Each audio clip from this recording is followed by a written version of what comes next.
Ni mkesha katika usiku wa manane, wanafunzi wakijitayarisha katika mtihani wao wa mwisho wa mwaka. Ni historia ambayo wataiandika kwa mara yao ya mwisho kote nchini. Wanafunzi katika nyanja tofauti tofauti watakuwa wakiandika historia yao, lakini cha ajabu ni kuwa sharti wafunzwe na ulimwengu kama walitia masikio yao nta wakati wa masomo pale darasani. Kila mtu anatarajiwa kuvuna alichokipanda. Wanafunzi wa taaluma ya kiufundi wakijitayarisha katika michoro ya kiufundi kuhakikisha kuwa wanafanya mtihani vilivyo. Tayarisho hayo yakiwa kama hivi.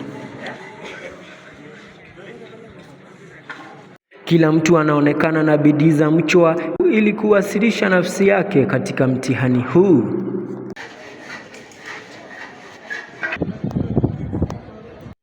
Pia tulipoingia katika chumba cha vyakula ama chumba ambacho wanafunzi wanaosomea upishi hufanyia mazoezi yao, walitukaribisha hotelini na kupokea chamcha.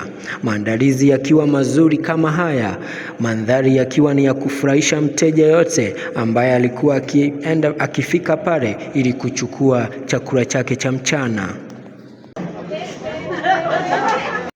Mezani palionekana sharubati na maji. Mtu alikuwa achague kinywaji ambacho kingemfurahisha. Huku mbubujiko wa mate ukiendelea, wimbo nao ulikuwa ule wa kutuliza moyo.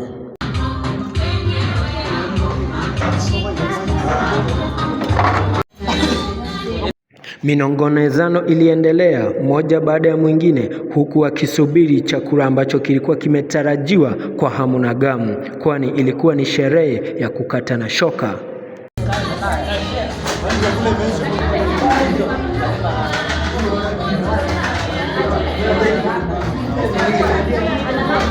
Wanafunzi wananoa koo ili kuhakikisha kuwa chakula ambacho kingeweza kuwekwa mezani wanakishughulikia vilivyo.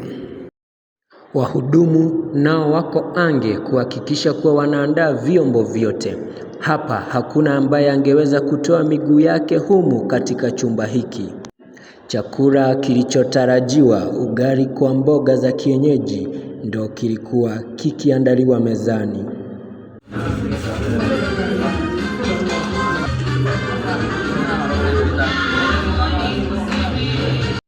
Wateja wale hawakusita kuchukua picha kwenye rununu zao ili kuonyesha siku hii ilikuwa ya maana kwao, na wahudumu wanaendelea kuwahudumia kama ilivyo sheria na kanuni za mteja na mhudumu. Hapa nyuso zinazoonekana ni zenye kufurahia chakula hicho.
Hapa mhudumu anaonekana akiwahudumia wateja wake kwa heshima, kwa kuwa ni mara yake ya mwisho kuwahudumia wateja wake, kwani atakaiandika historia yake ilikuwa historia ambayo wakati wa kusomwa itakuwa yenye ladha yake.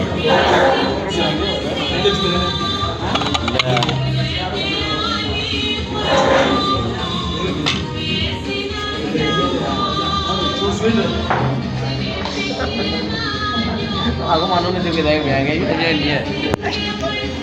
Oh ya. Udah sekarang mah.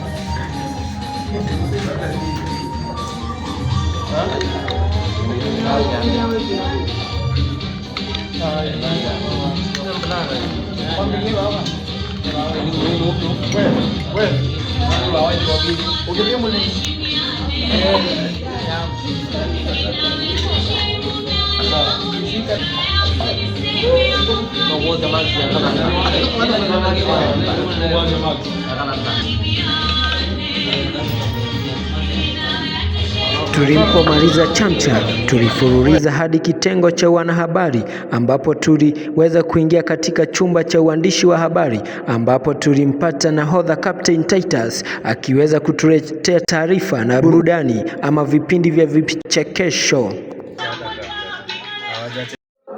Hapa walituonesha umahiri wao katika masomo ya nyanjani ili kuhakikisha wanasahihisha video ama sauti na kuwa laini zaidi kwa manufaa ya msikilizaji.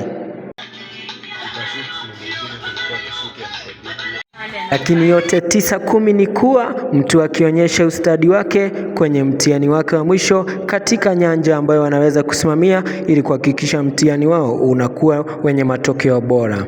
Tunawatakia kila laheri, nikiripotia ATN kutoka Machakos, Mavoko, naitwa Theuri Peter.